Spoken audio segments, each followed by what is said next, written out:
it going, my friends? Happy Saturday. Thanks for stopping by. Pardon the glare. I know I look like a ghost, but this camera does this on these overcast days. It just will not accept the lighting that it has. So let's jump right into it. I got a lot to talk about future van life plans. It's on my mind now. You know, next week is my van anniversary. 1 year full-time in the van. Man, time is flying. So now that I've had time to understand everything that you have to go through when living in a van, I see now I like it. I see I want to do it for at least another year. So it's time to start planning for the future.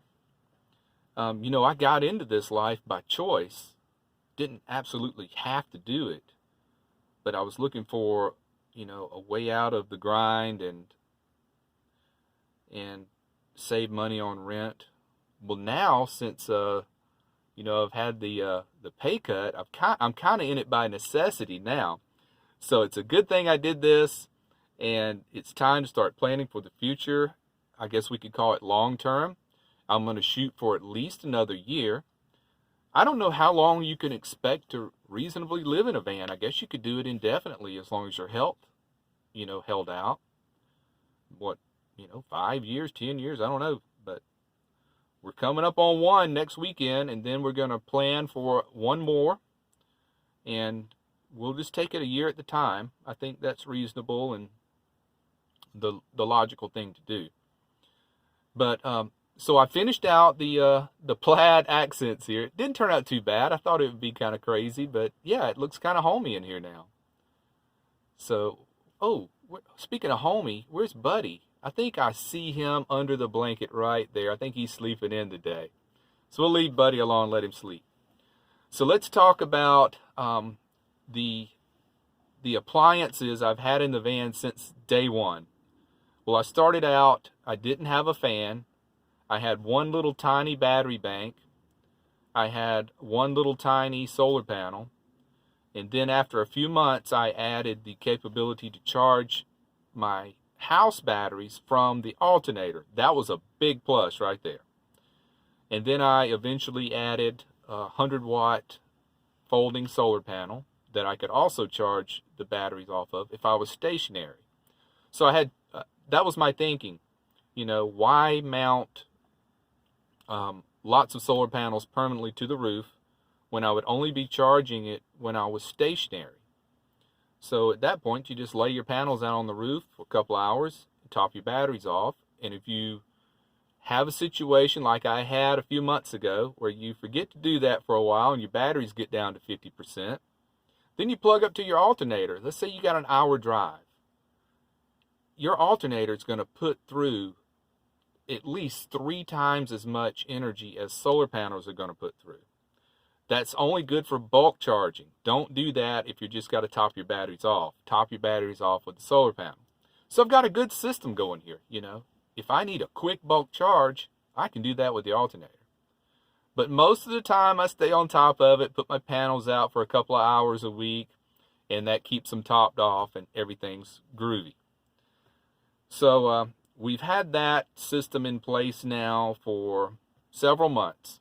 I know it's taking me a long time to get things done in here, but I wanted to put my toe in the water first, you know. I didn't want to go dump a whole lot of investment into building everything out at the beginning because I was afraid that I wouldn't like the lifestyle and then I would never recoup my money trying to sell a decked out camper van.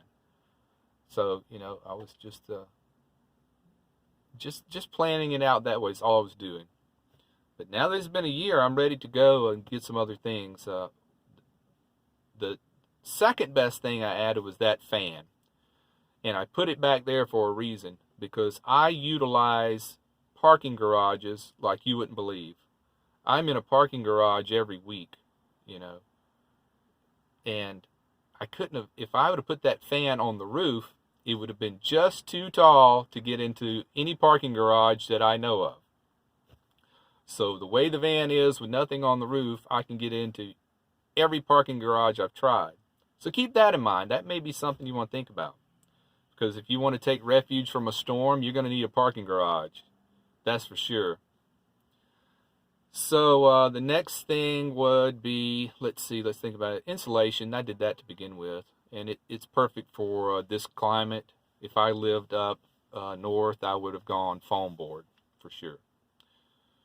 But this does help in the summertime.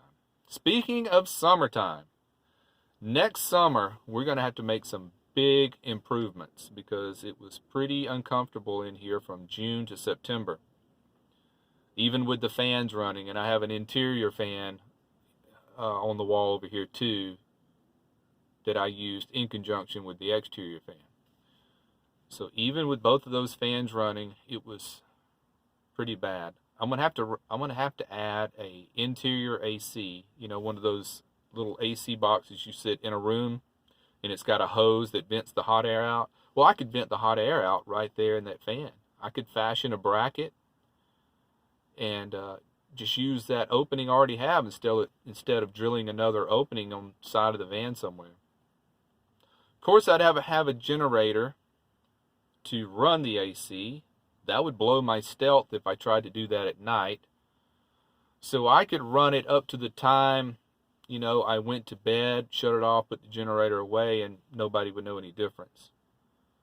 Because there are times in the summer where I was having to spend an hour or two in the van before bed at night. And it was just hot. No other way to describe it. Just hot and unpleasant. So if I'm going to do this long term, it's time to start making it more comfortable. It's time to do it. So that's what I will be doing, is planning from here out for a whole nother year. Not going to go through another brutal summer like I did. I'm getting by fine with the buddy heater that you see right there. Even though the condensation it produces is an issue, I have been able to control it by running the interior fan right there. Just keeping air moving in here takes care of that. It solved the whole humidity condensation issue just by blowing the air around. And I've never got any condensation on the reflectix right here. However, I have got condensation on the row of magnets that hold it up because it's metal. So once I started using the fan, solved the problem. So I'm going to stick with the buddy heater this winter. You know, I considered the Wave 3, but I don't really see any need in that I'm controlling the condensation. And I need humidity in here because I keep a guitar in this van. And if you're a guitar player, you know that an instrument without humidity will be ruined in no time. So if you go in a guitar store, first thing you see is those humidifiers blowing the steam through the air, you know? So you've got to keep your wood conditioned. And so the buddy heater's doing that, you know, it's doing that for me. It's keeping my guitar in good shape too. So we've got a lot to think through between now and I'd say April or May as far as how to combat the heat. I just don't know of any other way to do it. You can't run an AC on batteries. It's just impossible. And I want to be more comfortable in my home this summer than I was last summer. Because this is my long-term home now, guys. You know, I didn't think it was even possible to do it for a year, but I committed to it. And when I commit to something, I typically stick with it. And I've enjoyed the vast majority of van life. I've enjoyed. I think we've documented the ups and downs of van life on this channel pretty fairly. You know, I haven't overplayed just showing you all the good parts. There may have been times I showed you too many of the bad parts, and I didn't want to come across as negative because, yeah, the big picture is, it's definitely van life has really helped me out. Financially, emotionally. Remember, I used to have all that anxiety issues, and all that's gone. I don't have any problems with that anymore. So, you know, from all aspects of life, I am all in with van life now. Sure am.